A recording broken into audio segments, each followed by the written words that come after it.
Ciao papà mio, oggi è la tua festa, la seconda che passiamo assieme ed io sono felicissimo.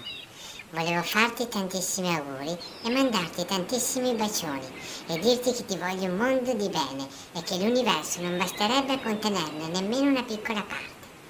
Volevo dirti che per me sei sempre stato un supereroe, ma non ne avevo mai avuto le prove per dimostrarlo. Non le avevo mai avute fino a poco fa. Ho scoperto che come Superman e Flash sei più veloce della luce e sei anche però talmente riservato che non vuoi farlo sapere in giro. So che lo fai per non farli stare male, parlo di Superman e Flash, e per farli sentire ancora super. Quando l'ho scoperto, la notte, quando l'ho scoperto è perché succede che mi sveglio piangendo, perché ho fatto un brutto sogno. Appena arriva la luce però ti vedo già in piedi vicino all'interruttore. Mai che si accenda la luce prima e tu stai ancora dormendo. E questo dimostra anche che riesci a prevedere il futuro e sapere quando sto per piangere.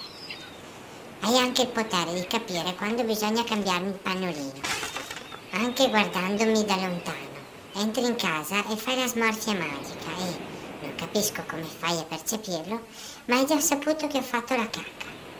Queste sono prove inconfutabili dei tuoi superpoteri, che io comunque terrò segrete per non farti scoprire dagli uomini che potrebbero essere invidiosi.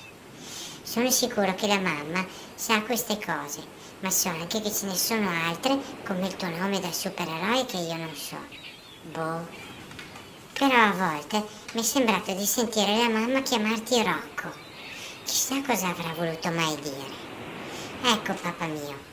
Volevo ringraziare te e la mamma di avermi accolto con voi, perché siete dei genitori fantastici, bellissimi e ultrafichi.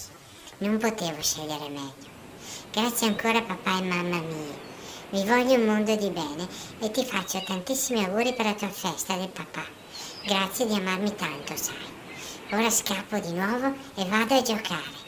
Ciao papà mio, ti voglio bene.